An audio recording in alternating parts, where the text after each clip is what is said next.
wabarakatuh. Perkenalkan, nama saya Lita Wianggraini dengan NPM 231020005. Di video kali ini saya akan memberikan tutorial ke kalian bagaimana cara membuat laporan keuangan di Excel dengan menggunakan pivot table. Sebelumnya, video ini dibuat untuk memenuhi asesmen akhir semester mata kuliah aplikasi komputer akuntansi. Oke, kita langsung saja ke videonya. Oke, langkah awal yang harus dilakukan yaitu kalian harus menyiapkan saldo awal dan jurnalnya terlebih dahulu. Nah, di sini saya sudah menuliskan saldo awal dari PT Reina Elektro dan juga saya sudah membuat jurnal umumnya. Di bagian jurnal umum ini terdapat informasi mengenai tanggal, jenis transaksi, nomor akun, nama akun, deskripsi debit dan kredit. Untuk nama akun ini kita masukkan menggunakan rumus VLOOKUP. Kenapa menggunakan VLOOKUP? Karena kita akan menggunakan informasi yang ada di saldo awal ini, di mana tabelnya ini berbentuk vertikal.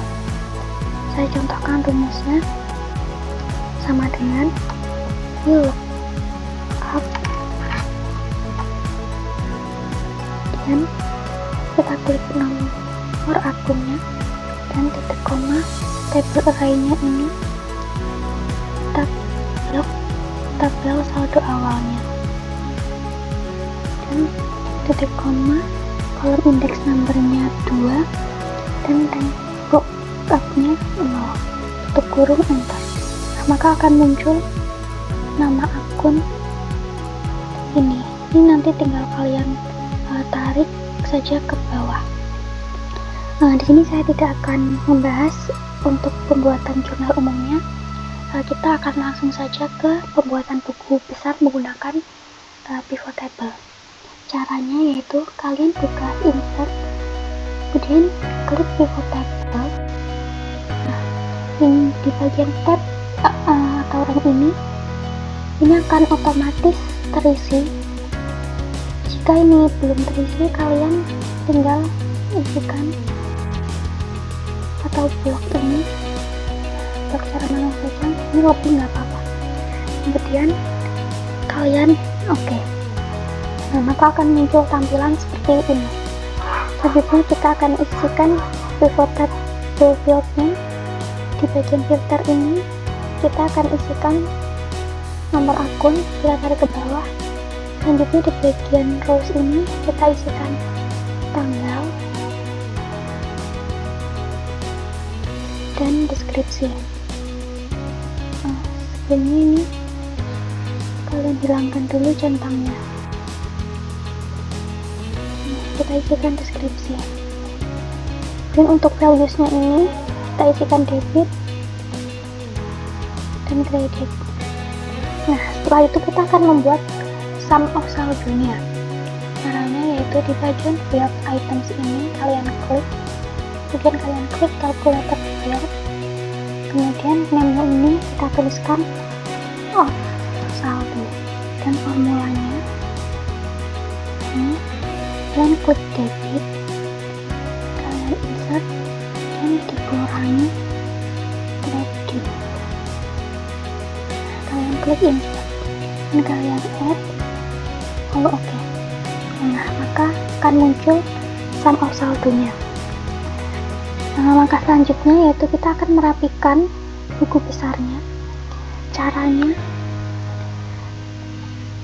kalian klik di bagian pivot table analysis ini, kalian klik option, kemudian kalian klik display. Nah, kalian centang pada bagian classic pivot table layout ini dan kalian oke. Setelah itu di bagian tanggalnya ini kalian klik kanan, selanjutnya kalian hilangkan centang yang ada di subtotal tanggal, maka akan menjadi seperti ini. Selanjutnya kita akan membuat buku besar per akunnya. Ini kalian rename dulu buku besar.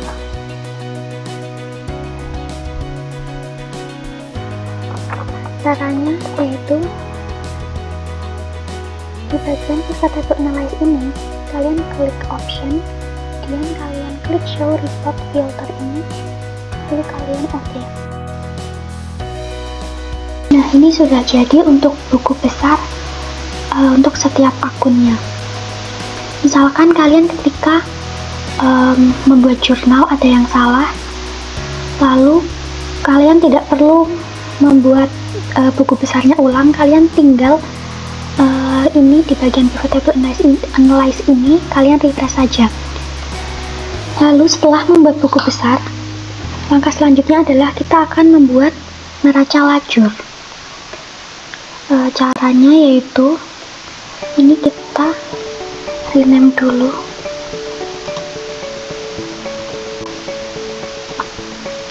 Caranya kalian kopikan buku besarnya ini. Kalian klik kanan or copy, lalu kalian akan copy di mana? Saya akan copy di sini, lalu klik copy, lalu kalian oke. Nah, ini kita rename.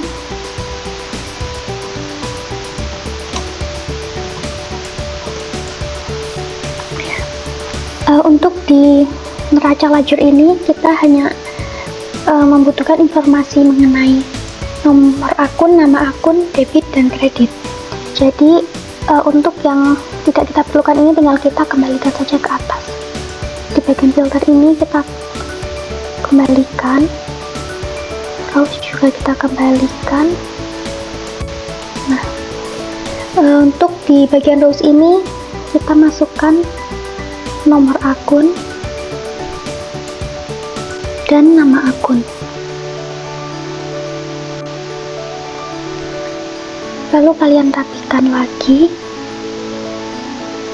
Itu ini kalian klik kanan, lalu kalian hilangkan centang yang ada di subtotal nomor akunnya. Nah, maka akan muncul seperti ini. Selanjutnya di sini yang kita akan buat neraca saldonya.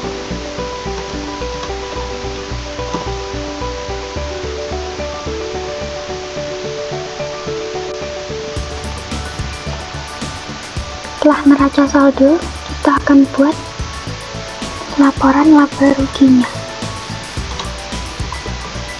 Setelah laba rugi, kita buatkan neraca.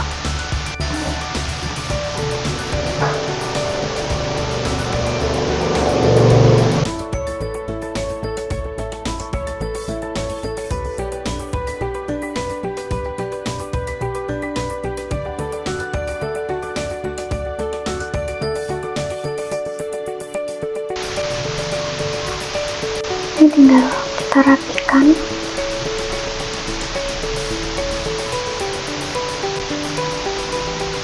Ini kita beri warna.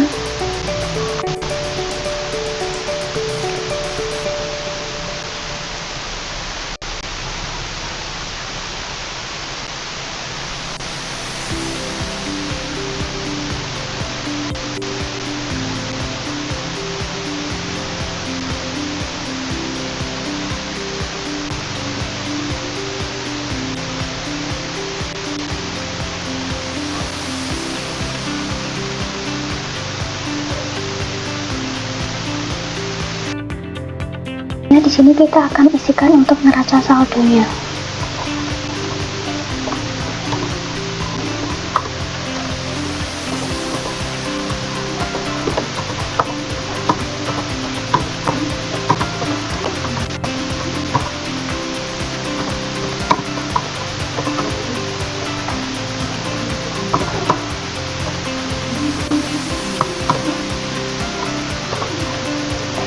Untuk yang minus ini kita letakkan di sebelah kredit.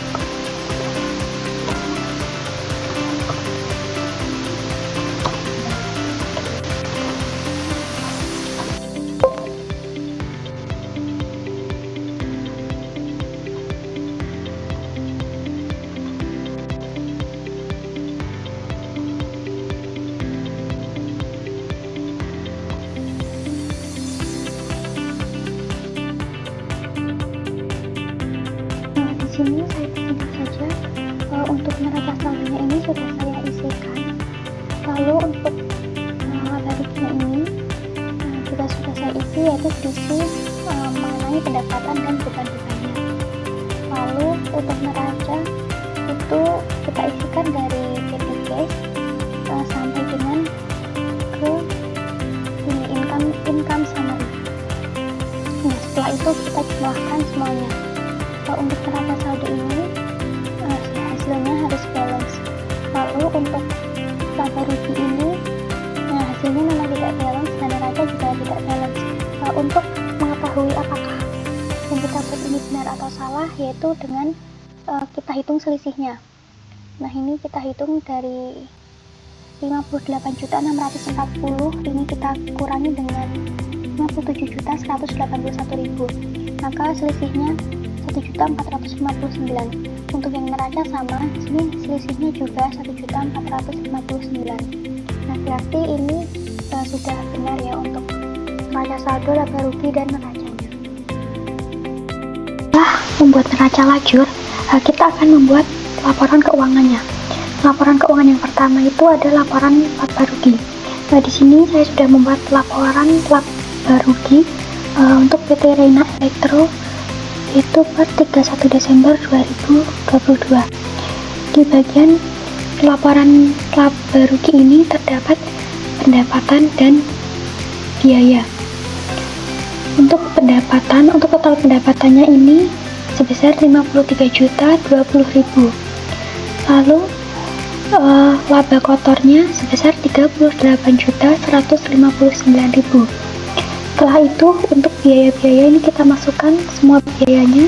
Untuk total biayanya sebesar 16.320.000. Untuk laba ruginya yaitu laba kotor dikurangi dengan biaya, maka hasilnya minus 1.459. Di sini PT Reina Elektro mengalami kerugian, yaitu ini sebesar 1.459.000. Setelah laporan laba rugi, kita akan membuat laporan perubahan ekuitas. Ini laporan perubahan ekuitasnya.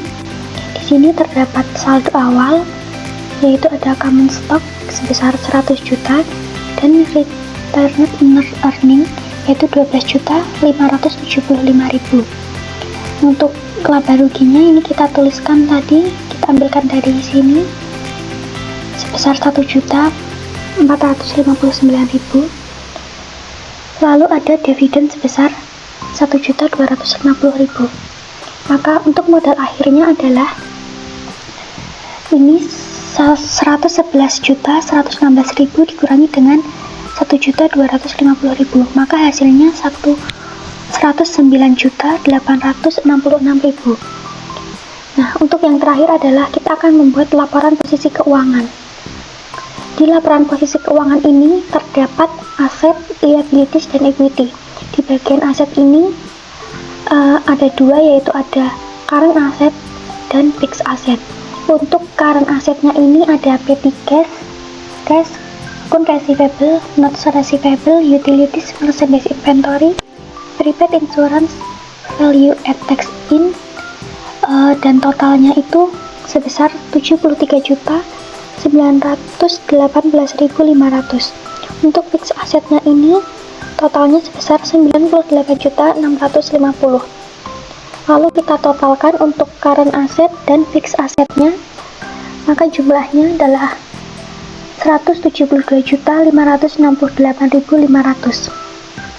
Setelah itu pada bagian liabilities and equity, untuk total liabilitiesnya itu sebesar 62.702.500 dan untuk equity-nya sebesar 109.866.000. Dan total liabilities dan equity-nya ini sebesar 172.568.500. Nah, itu tadi adalah cara membuat laporan keuangan dengan menggunakan pivot table.